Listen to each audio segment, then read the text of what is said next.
prazer imenso estar aqui com vocês. Agradeço profundamente pelo convite.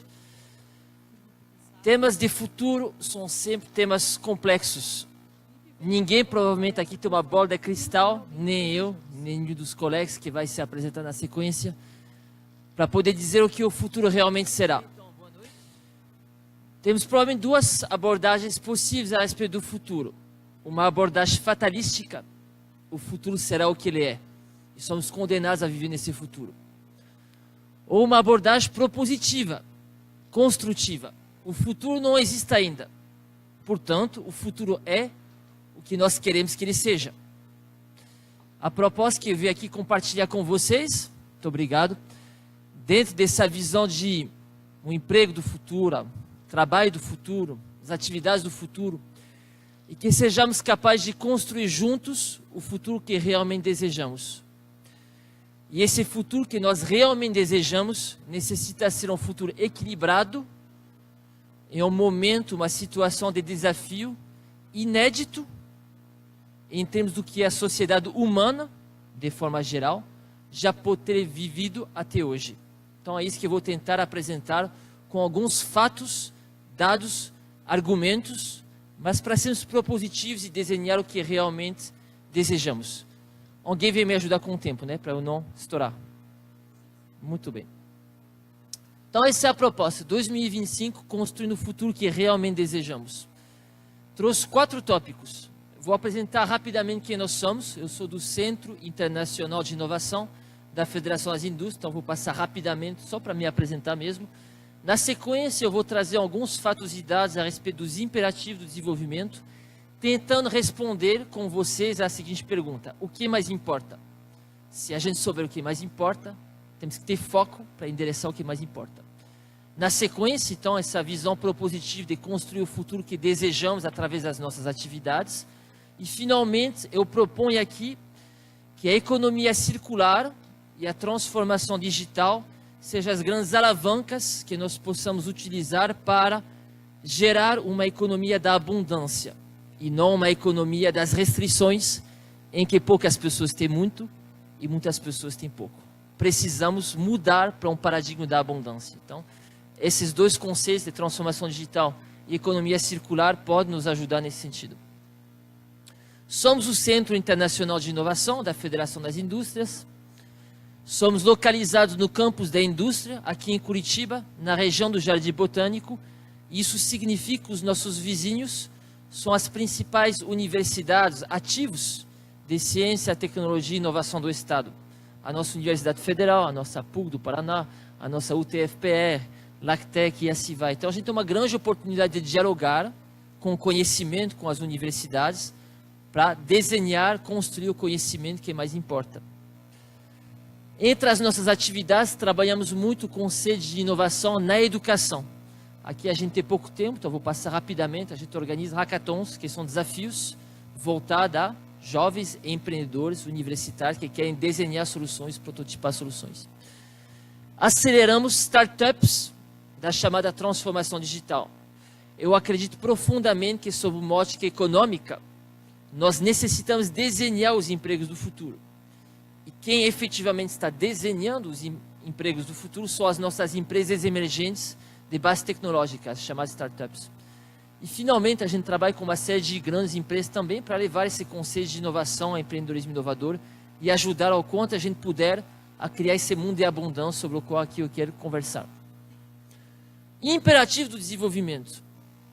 Sempre que nós temos a grande oportunidade de ter um microfone entre as mãos, não é isso? A responsabilidade é imensa e por isso a gente tem que trazer ou fazer pelo menos a reflexão e propor a reflexão do que mais importa.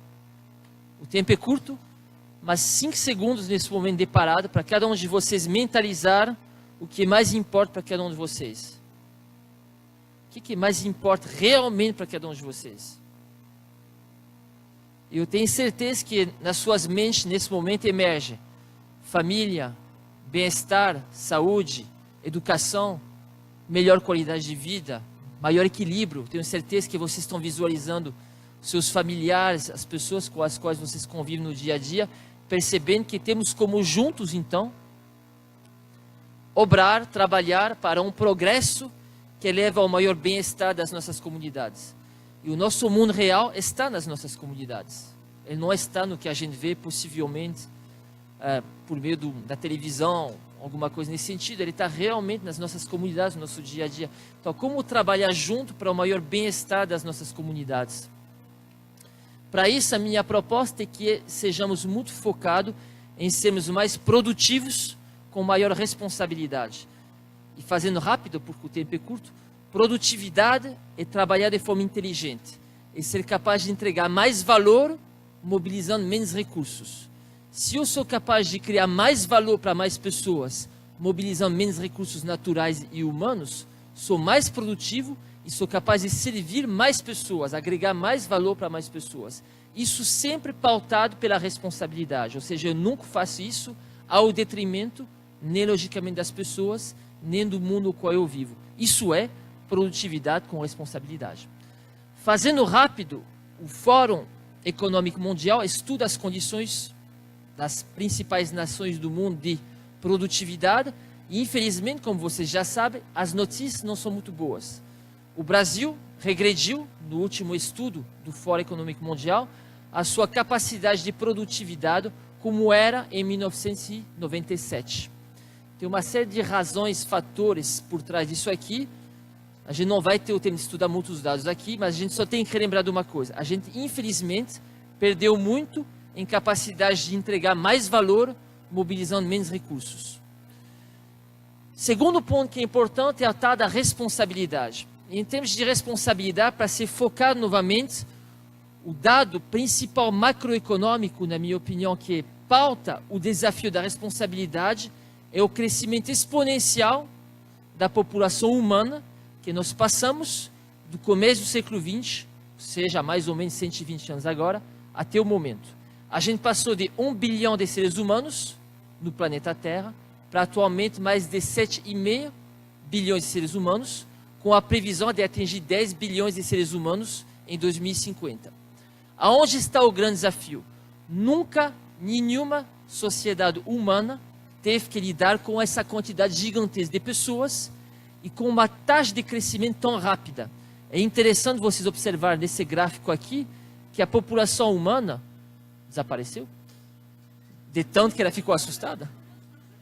Bote de novo aí. A população humana ficou constante, a maior parte da existência da sociedade humana, né? A gente ficou numa taxa constante, uma quantidade constante de pessoas, até os grandes progressos da industrialização do século XX, basicamente, final do século XIX, começo do século XX, que nos propulsionou uma situação de crescimento tão rápida que ninguém se deu conta que há 100 anos atrás tinha uma pessoa bebendo um copo de água, hoje tem 7 pessoas precisando tomar 7 copos de água. Isso é muito revolucionário, isso é muito complexo, é muito difícil de resolver. Nunca ninguém lidou com essa situação. E aqui você tem os dados de crescimento da população brasileira, que deve chegar a 250 milhões de pessoas em 2050. E observe que em 1800 a gente está falando de 3 milhões de pessoas. Outro dado macroeconômico que sumiu de novo, que é importante, é a pirâmide das idades. O que era a pirâmide, por isso que foi chamado de pirâmide das idades, mudou completamente de perfil. E saibam que em 2025, 2050, a maior parte da população brasileira terá mais de 40 anos de idade. Então é um novo desafio, uma nova configuração, um novo mundo. É nesse contexto que a gente precisa pensar desenvolvimento e futuro. Observe que a população humana cada vez mais vai crescer e se distribuir nesses números que eu mencionei, na África e na Ásia. Quer pensar o futuro? Pensa África e Ásia. É aí que a taxa populacional vai continuar a crescer rapidamente, ao detrimento, pelo menos do ponto de vista populacional, dos países classicamente industrializados. E o efeito colateral é que o nosso modelo de progresso atualmente é baseado em queima de recursos fósseis. Século XIX, século XX, para a gente proporcionar bem-estar e essa faixa de crescimento que vocês viram de 1 bilhão a 7 bilhões e meio, a gente basicamente utiliza tudo no mundo de energia. A gente utiliza as energias fósseis, a gente queima energias fósseis e esse é o nosso modelo de desenvolvimento. Numa situação em que a queima de energias fósseis gera uma emissão de gás a efeito estufa que pode aquecer o planeta ao ponto de inviabilizar a sociedade humana, porque se realmente as calotas polares derreterem completamente, E se o planeta simplesmente aquecer de 2 ou 3 graus, não tem mais espaço para nós? Não tem. Tem para barato, tem para aranha, mas não tem para nós. A gente precisa então pensar qual é o modelo de desenvolvimento. Como permitir manter esse crescimento sem queimar energias fósseis. Isso é a famosa transição energética que está no coração do que a gente precisa pensar para 2025. 2025 está aqui. 2025 é 8 anos daqui para frente. É muito rápido. Essa transição é muito rápida. A gente está tendo uma taxa de crescimento populacional. São milhões de pessoas todo ano novas no planeta. É gigantesco. E finalmente, observa aqui que a emissão de CO2 realmente... Estou mexendo qualquer coisa aqui menos do que precisa, não é isso? A emissão de CO2, que cada vez que eu aperto no meio, eu aperto qualquer coisa aqui. A emissão de CO2 está concentrada nos países desenvolvidos, industrializados. E enquanto vocês lembram do mapa que mostra o crescimento populacional, o crescimento populacional está concentrado nos países que ainda não emitem CO2. O que significa que se a gente seguir o mesmo modelo de desenvolvimento onde a gente vai ter crescimento populacional, não tem mais futuro para nós. Esses são os fatos e os dados que mostram para nós, basicamente. Então, teria muito mais coisas para falar sobre a água, mas o tempo é o que ele é, então não vamos falar sobre a água. O fato é que a proposta da gente focar transformação digital e economia circular como grande resposta é a gente permitir uma transição societal justa, equilibrada, para a gente não inviabilizar a nossa permanência como sociedade humana no planeta Terra. No fundo, a questão não é saber se a gente vai salvar o planeta é o que ele é. A questão é saber se nós vamos nos salvar. Essa é a verdadeira questão. Construir um futuro que realmente desejamos. Então, aqui toda a ideia é tentar focar digitalização e economia circular para potencializar os ativos que nós já temos, de forma a fazer mais com menos, para atender mais pessoas. E um exemplo que eu acho interessante é Israel. E aí eu vou tentar contar isso aqui rapidamente com um exemplo. Recentemente, a Intel comprou em Israel uma startup chamada Mobileye, que é uma startup especializada em visão computacional, numa compreensão de que a mobilidade do futuro é uma mobilidade autônoma, em que os ativos de mobilidade são compartilhados. Por que eu preciso ter o meu veículo, se nós podemos ter veículos compartilhados, autônomos, que nos levam onde nós precisamos ir? O que me interessa no fundo não é o veículo, é a mobilidade. Eu estar aqui agora e estar em outro momento mais tarde. Então, a ideia aqui da inteligência, da digitalização, que é da Mobileye aqui da Intel que faz a compra, é exatamente a potencialização da tecnologia para sermos mais produtivos no que a gente faz. E veja que para conseguir ter uma startup com essa capacidade, Israel investe, fazendo curto, 11% do seu PIB, 11% entre educação e ciência e tecnologia. Nós, infelizmente, investimos menos de 1,5% do nosso PIB em ciência e tecnologia. A educação também, a fatia de PIB muito baixa. Isso é a base. Não tem conhecimento, não tem educação, não tem ciência e tecnologia, não tem inteligência, não tem produtividade com responsabilidade. E a boa notícia, porém, para citar alguns dados agora mais positivos, é que mesmo assim no Brasil, atualmente, menos de 1% dos empreendedores de alto impacto, as empresas de alto impacto, geram mais de 60% dos novos empregos. Ou seja, isso já está acontecendo. Nós já temos essa nova geração de empreendedores da economia circular que estão gerando mais emprego e mais bem-estar para as pessoas. E um bom exemplo é a Contabilizer, muitos de vocês devem conhecer, não vou contar aqui a história da Contabilizer, seria longo demais. E também porque eu tenho que falar ainda em 2 minutos de transformação digital e economia circular. Então, transformação digital em, assim, poucas informações para a gente refletir. Pense em 1 minuto, atualmente, tudo que está acontecendo na internet. Não vou citar todos os dados, vamos pegar um aí, qualquer um, do WhatsApp. 16 milhões de mensagens trocadas em 1 minuto no WhatsApp, entre inúmeros outros dados. A internet mostra para nós a capacidade que a gente tem de atingir números exponenciais sem mobilizar muitos recursos. Isso é interessante. E isso está diretamente ligado ao que é chamado de lei de Moore, que basicamente nos fala que a capacidade de processamento, capacidade computacional, memória, etc., é multiplicar por 2, de forma exponencial, portanto, 2, 4 ou 16, é um crescimento exponencial, todos os 2 anos. Isso nos leva realmente a uma capacidade de poder digitalizar, ou seja, de poder desmaterializar e melhor aproveitar os ativos, cada vez maior. Então, com mais poder computacional, em resumo, nós somos capazes de baratear as tecnologias de digitalização.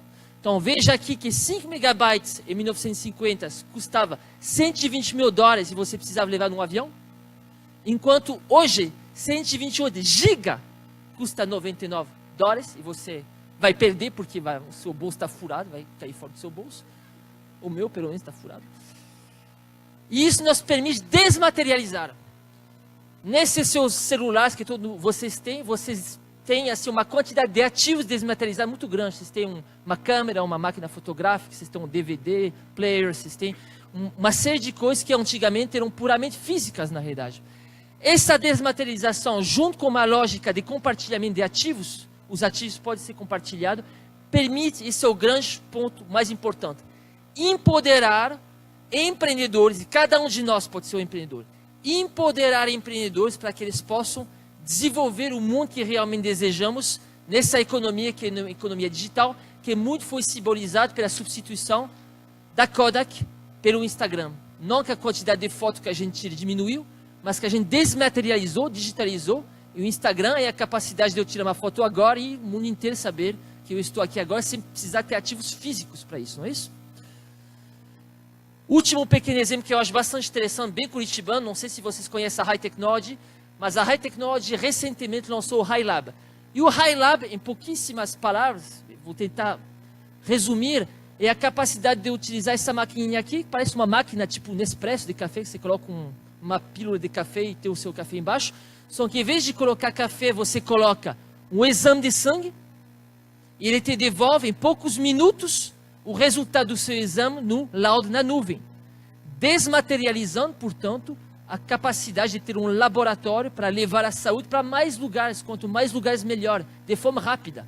Não é 2 meses para ter o meu exame, é 15 minutos para ter o meu exame.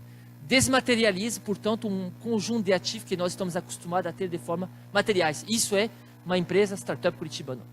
Chegamos no final, estourei um pouquinho o tempo, desculpa. E, como sempre, a Dona Neuza aqui é o grande símbolo.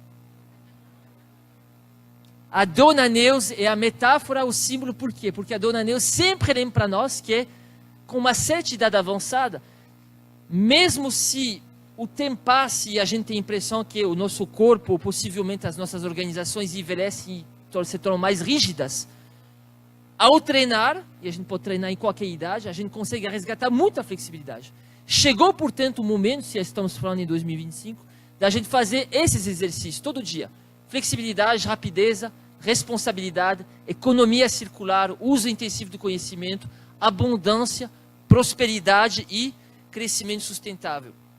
Quem fala para você que não tem energia ativa suficiente para gerar abundância no planeta Terra está mentindo. Só a energia do Sol, se bem utilizada, é amplamente suficiente para abastecer todos os seres humanos, seja 9, 10 bilhões. Só que a gente precisa focar, a gente precisa ter tecnologia e desmaterializar a economia para poder plenamente aproveitar dessa grande oportunidade. Então, agradeço muito e desejo que juntos sejamos capazes de desenhar o futuro que nós desejamos. Boa noite e obrigado.